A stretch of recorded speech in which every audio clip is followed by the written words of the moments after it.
So for this demo, I thought it would be good to target something in the NLP space since that's where my day-to-day job normally lies. For this example, we're going to create a model which can identify whether a given sentence is a question or a non-question. And just like before, if you go to the repo, you can find a requirements.txt, which helps you install all the components that you need for Python, as well as a readme.markdown, which has anything to help you get started and to bootstrap yourself with running this demo. For this demo, I thought I would do it two ways. First, the way I initially had approached the problem, which yielded horrible results. That way we can revisit what I did, the things that I changed, and the tweaks that I made in order to do the second pass, which is the second half of this demo. And if we do a code walkthrough, this script, again, just like the previous demo, will download all of the data for your data set so that you don't need to have anything pre-downloaded or anything like that. And so it's just easier to get you going without having any knowledge about NLP. And continue on this walkthrough, you can see we have the fast AI components, and then we're also importing pandas, which is effectively a data collection, storage, and manipulation library for data sets. And we have a bunch of other stuff for transformers. And then if we continue down a little further, we have a function here which will provide us a data set for non-questions, which we're basically going to extract content from random Wikipedia pages. We're going to basically HTML parse it, grab anything in a PHTML tag, and then extract sentences from random Wikipedia content. Next, we're going to have a data set for questions, a data set for non-questions, because we want to treat them separately. Then we want to combine both data sets into one, and then generate our model from there.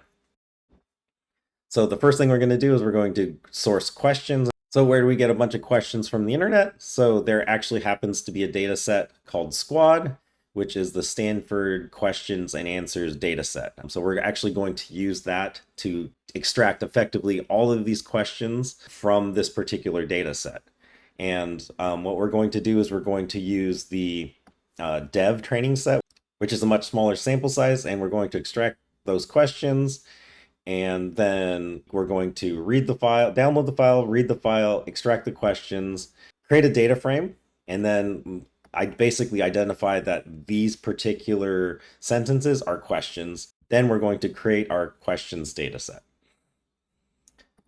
Next, we need to generate a group of non-questions. So we're going to extract them from Wikipedia.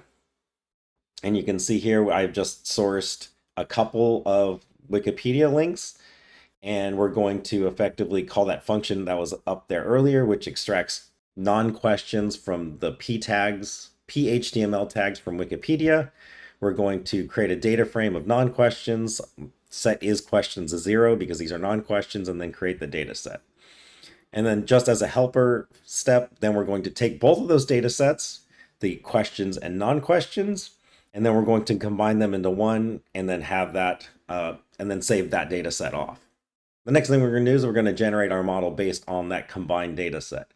And if the model doesn't already exist, then we're going to read in that combined data set.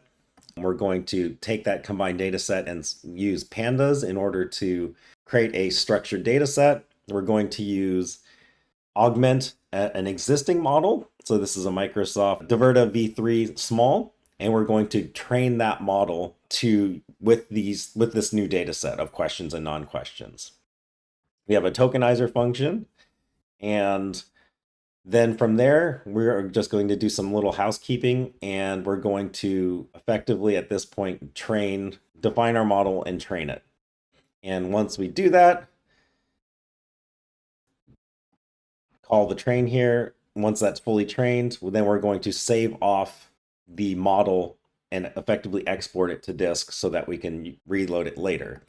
And this is basically, again, once you've generated the model, we don't have to regenerate it again. So this will skip all of the prior steps. So we don't need to download the data set. We don't need to retrain the model. This will just load the model, have a helper function to tell us whether a sentence is a question or a non-question. And then we have a bunch of example sentences to tell us to test the model with. So keep in mind that I generated this model such that this was my first attempt, right? And so this was my first attempt to try to use this library. And I'm doing this to show you what happens when things are not right. And then we're going to identify why they're not right and then kind of talk through that. So let's go ahead and run this and generate this model right now. Again, to do that, we just need to scroll to the top here, copy this command line, and then drop it into our console. So you can see here, we're downloading the squad data set. We're downloading content from Wikipedia. We're now taking that previous Microsoft model, and then we're augmenting it with the data set, the pandas data set from the combined questions and non-questions in order to generate this model. So this is going to take roughly about 5 minutes.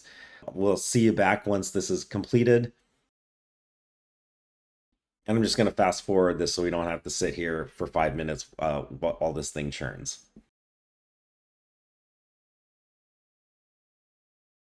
So now that that's finally done and we've saved our model, you can take a look at the example sentences we have here. And just like I said before, this was initially my first naive attempt in order to do an NLP model. And I'm doing this basically to show you what failed and what went wrong so that we can fix the model and generate a good one. So as you can see here, every sentence, whether it's a question or not, came back as a question. And that's obviously not good because the first sentence is obviously question. The second one, my name is John Doe, is obviously not. So a number of things went wrong initially. One, my question data set was not large enough. Two, my non-question data set wasn't large enough, right? When you're working with NLP, it requires a little bit larger data sets in order to figure out whether you're looking for particular things in natural language, right? And some of these are actually complex. Like the first one, is this an example sentence? Question mark. Yes, that's a question. And then if we take a look at my last sample sentence, tell me about the history of the United States. Technically, it doesn't have a question mark, but it is in fact a question. Like, I want you to tell me the history of the United States. It's something that requires an answer from you. All right, so that should also be identified as a question. And since all of these are identified as a question, we can just basically assume that this model is effectively garbage. So we need a larger question data set, needed a larger non-question data set. And very interestingly, when you're typing, you might actually leave off a question mark when you're doing a question. So as an example of that, I have, how are you doing, my friend, with intentionally leaving the question mark off. And likewise, when you're typing non-questions, you might leave the period off. So I found that when I started to train my model, initially for a second iteration, it would always identify basically whether a sentence if it had a question mark at the end, it was a question. If it had a period at the end, it was a period. I noticed that pretty quickly because when I started to lop off the period and the question mark, it came back as completely incorrect. And then it also didn't solve for this last case, tell me about the history of the United States.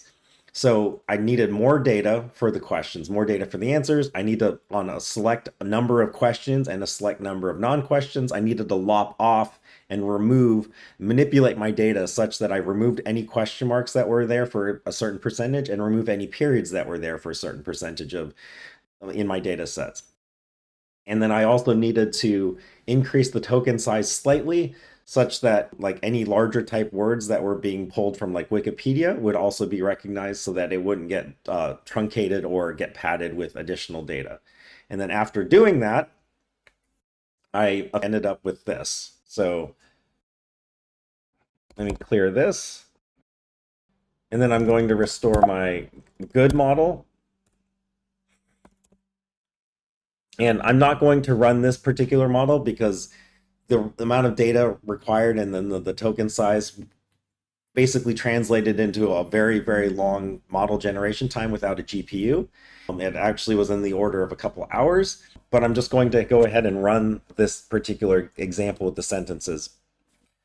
So it's like taking the model that I'd already pre-generated, I'm loading it into PyTorch using FastAI, and from here you can see that we're getting the correct results. Is this an example sentence? Question. My name is John Doe, not a question. The quick brown fox jumps over the lazy dog, not a question. How are you doing, my friend? Question.